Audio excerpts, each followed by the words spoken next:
예, 윤경영과 익현이에게 보냅니다. 오늘 나이 이야기는 그냥 듣기만 하고 이렇구나라고 이렇게 봐주시기 바랍니다. 정확한 것도 없고 근거도 없는 것입니다. 그리고 남들한테 이야기하지 마시기 바랍니다. 두 분에게 이렇게 이 투자에 대한 이야기를 한다는 것이 좀 못합니다만은 그래도 오늘 한번 얘기를 해야 되지 않을까 이렇게 생각을 하고 있습니다. 내가 그 전에 열심히 공부하다가 이렇게 일에 시달리고 스트레스 때 시달리고 해서 이 공부의 진도를 내지 못했습니다. 그리고 나는 우선주로만 달렸습니다. 그리고 오늘이 내가 있습니다. 그런데 내가 그때 공부를 한참 열심히 할 때 이렇게 의문만 품었던 것이 하나 있습니다. 그것은 바로 유동성 공급입니다. 국가가 끊임없이 유동성을 공급하고 있는 것입니다. 이 유동성을 공급을 한다는 것은 이 환율에 아주 치명적인 요인을 가져옵니다. 그리고 국가가 유동성을 공급함으로 인해 가지고 이 수혜를 보는 그런 업종이 많이 있습니다. 그 대표적 업종이 바로 건설업종입니다. 건설업종은 그야말로 유동성을 먹고 자라난 업종이라고 할 수 있습니다. 나는 국가가 이렇게 유동성을 공급하는 것을 나는 엄청 부정적으로 생각을 했습니다. 국가가 일을 해서 돈을 벌어야지 기계로 돈을 찍어내면 되나요? 그런데 내가 이런 지나온 세월을 가만히 보니까 우리나라는 기술 개발을 해서 이렇게 많은 돈을 벌었습니다. 그런데 기술 개발만 해가지고 돈을 번 게 아니라 기계로 돈을 또 찍어내가지고 돈을 벌었습니다. 기계로 돈을 찍어냈다는 것입니다.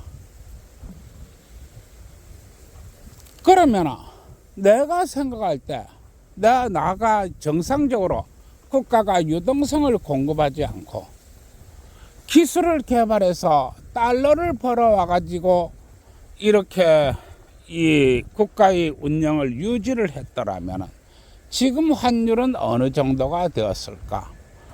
지금 환율은 한 800원 정도가 되면 맞는 것입니다. 왜냐하면 우리나라는 그만큼 이제 기술 강국이 되었기 때문에 그렇습니다.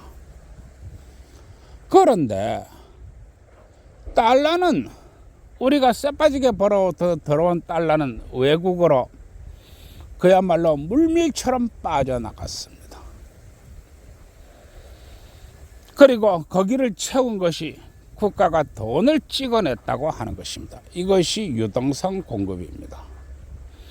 그런데 유동성 공급은 우리만 공급을 한 게 아니고 이 미국부터 시작해서 동남아 아니면은 유럽 이런 모든 나라들이 유동성 공급을 해왔습니다.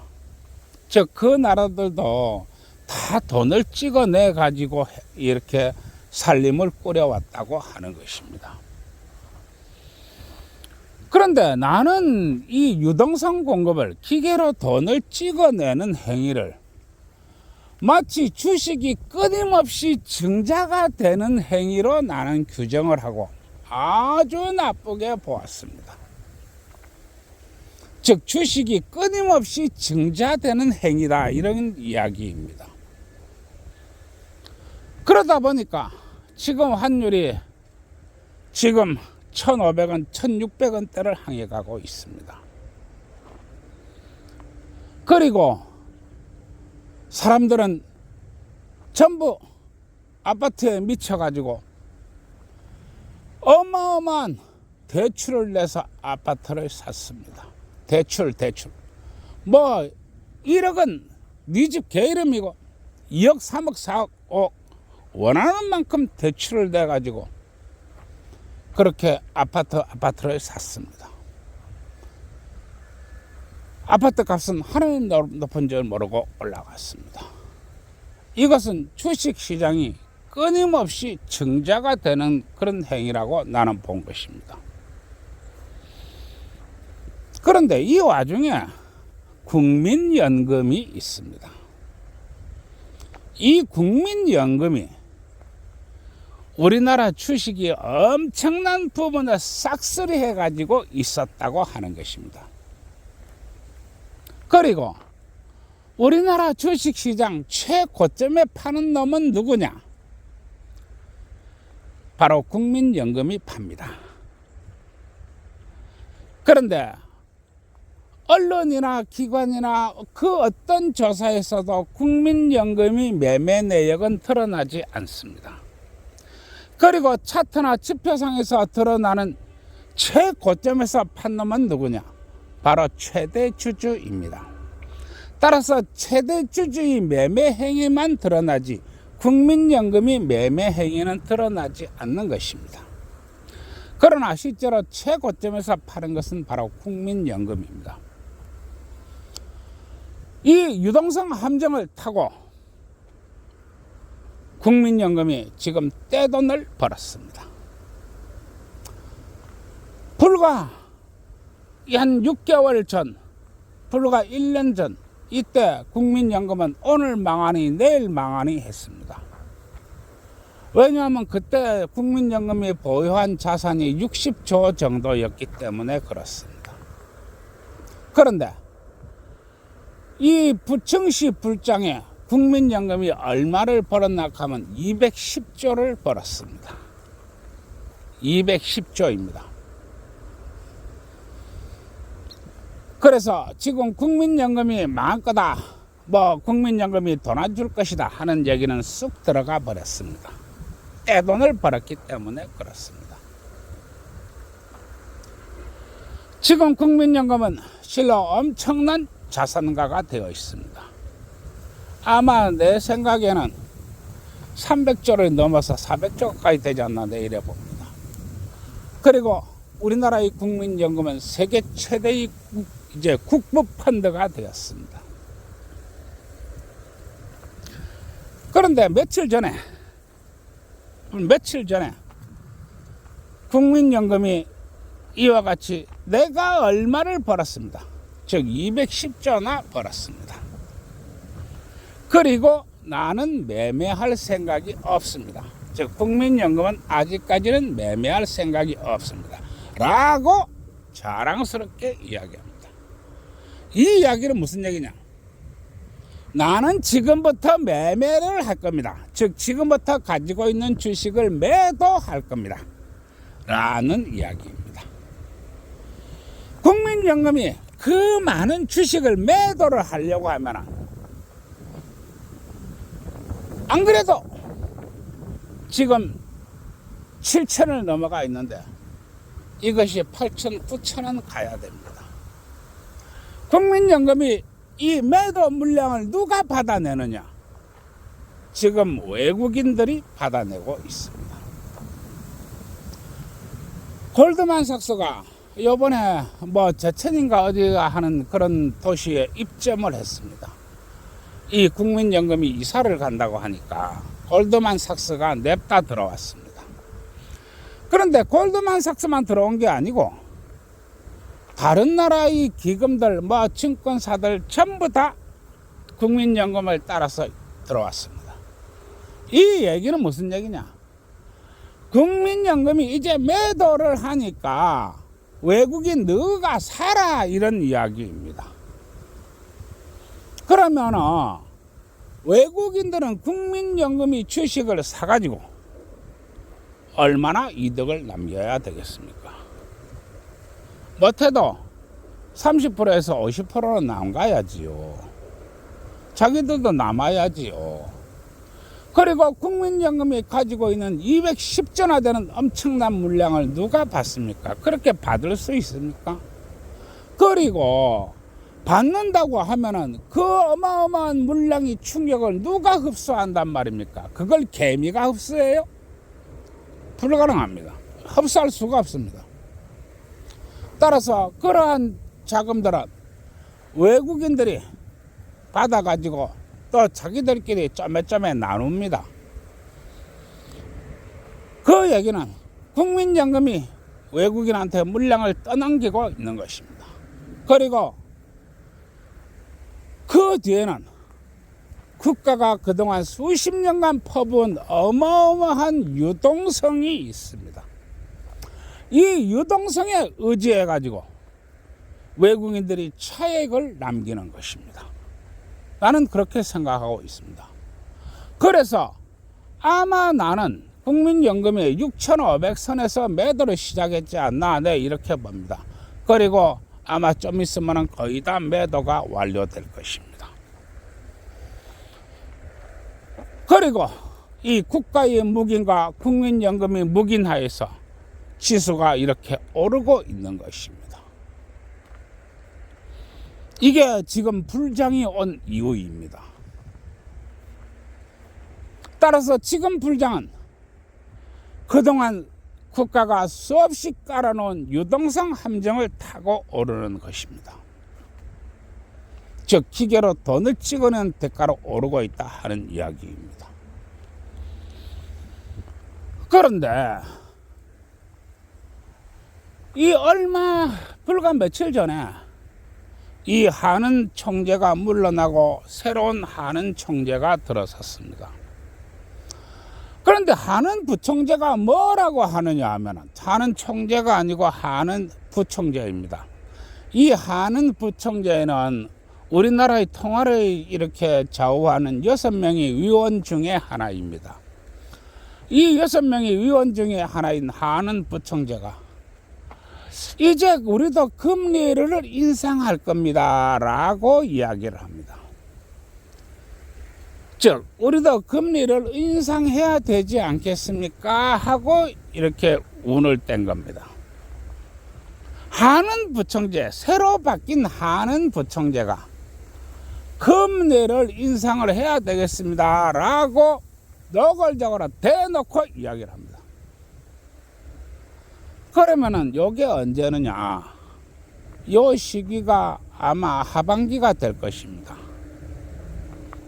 내 생각에는 한 9월 달 정도 되지 않나 이렇게 봅니다. 아니 빠르면 또 8월 달도 될 수 있습니다.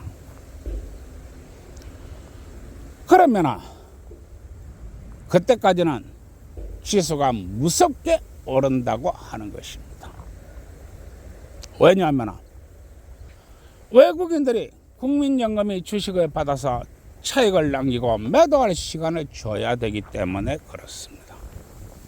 차익을 남기고 매도할 시간을 준다. 이 어떤 증권사 애널리스트가 이런 이야기를 했습니다.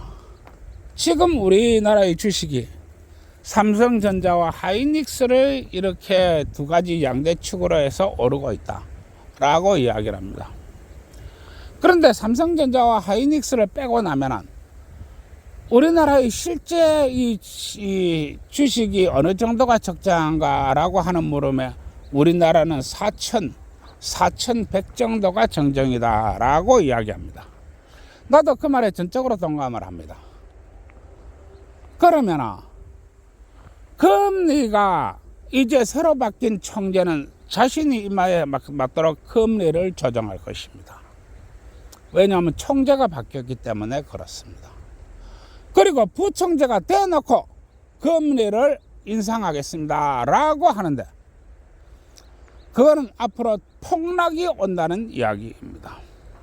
폭락이 온다는 이야기. 그때쯤 되면은 외국인도 아마 다 팔게 될 것입니다. 외국인도 판다는 것입니다. 나 참 끔찍한데요. 지수가 순식간에 붕괴가 될 가능성이 높습니다. 그리고 이것은 금리 인상을 통해서 이루어진 것입니다.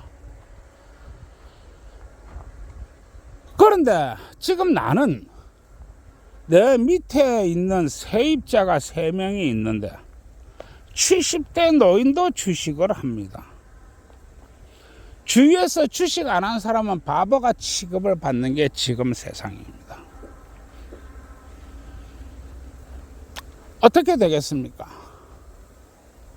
그리고 지금 1억, 2억 이렇게 대출을 내고 있는 사람들이 지금 주택에 대한 이자율을 얼마나 지급하느냐 하면은 지금 7%를 지금 넘어가고 있는 판국입니다. 이 상태에서 어마어마한 비투를 하고 있습니다. 그야말로 아파트 대출 내가지고 이 아파트를 사듯이 주식 대출을 내서 주식을 삽니다. 그리고 가장 많은 대출을 낸 자가 바로 우리 5060입니다. 어떻게 되겠습니까? 주식 담보대출은 끔찍합니다. 그런데 금리를 인상을 해버리면 7%에 있는 이 주식 담보대출이 그야말로 10%는 가볍게 넘어갈 것입니다. 2억에 담보대출 10%라고 한다면 한 달에 200만 원씩 돈을 내놔야 됩니다. 200만 원도 넘을지도 모르겠습니다. 무슨 재주로 사나요? 아마 끔찍한 일들이 벌어지지 않을까 이렇게 보고 있습니다. 그러나 이은경님이나 이현이가 또 내 자신이 이 정신을 바짝 차려야 될 일이 있습니다. 주식은 고점에서 떨어질 수밖에 없는 것입니다. 주식은 영원히 오를 수 없기 때문에 그렇습니다. 그러나 금리 인상이 그렇게 되었을 때 최대 수혜를 보는 자가 누구인가? 우리는 이 생각을 해야 됩니다. 그건 바로 금융권이라고 하는 것입니다. 금융권. 어마어마한 떼돈을 벌게 될 것입니다. 그리고 지금은 역탈적인 자본금융이 움직이는 사회입니다. 많은 사람들이 쓰러지고 많은 사람들이 힘들어할 것입니다. 그러나 지금 우리는 이 금융주에 눈여겨봐야만 됩니다. 금융주. 주식이 붕괴될 때 모든 주식이 한 번은 붕괴가 될 것입니다. 그러나 금융주의 회복은 가장 빠를 것입니다. 그리고 앞으로 가장 높게 날아갈 것입니다. 지금 내가 이렇게 투자를 하고 있습니다만은 내가 이 우선주를 가지고 있지 이제 막 본주는 시작하는 입장이 되어서 금융주는 별로 가지고 있지 않습니다. 그러나 우리가 눈여겨봐야 할 섹터입니다. 자본주의라는 것은 탐욕을 이용해서 먹고 삽니다. 탐욕에 이끌려서 남들 하자는 대로, 남들 가자는 대로 그렇게 가면 그건 바로 망조밖에 들지 않습니다.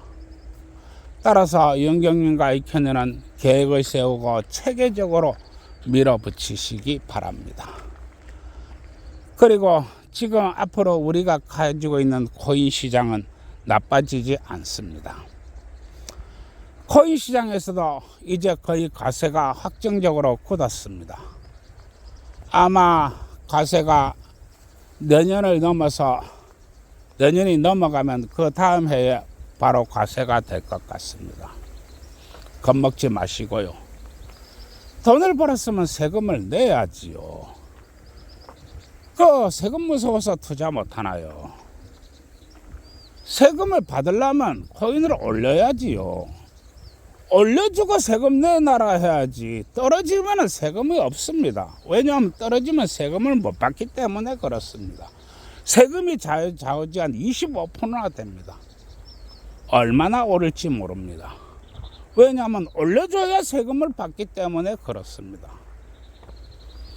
그래서 내가 보니까 뭐 이영경님은 현재 참 잘하고 계시고, 또 이제 익현이는 조금 분발했으면 하고 그렇습니다. 그저 너무 이렇게 신경 쓰지 마시고 겁먹지 마시고요. 우선주가 있다면은 만약에 금융주 쪽으로 집중해서 배치하시기 바랍니다. 그렇습니다. 이 준비가 잘 되어 있으면은 걱정 근심이 없다고 했습니다. 그리고 일에 일비하는 투자를 하지 마시고 먼 길을 내다보시기 바랍니다. 그리고 투자라는 것은 현재가 가장 안정되어 있어야 합니다. 현재라는 것은 이 주식이나 코인이 시스템입니다. 이 시스템이 안정되어 있으면 오르고 내리고 하는데 큰 걱정 안 해도 됩니다. 내가 끊임없이 시스템을 중요시하고 시스템을 개량하고 시스템을 갖고 온 이유가 여기 있습니다. 예, 지금까지가 나의 생각이었습니다. 예, 줄입니다. 좋은 하루 되세요.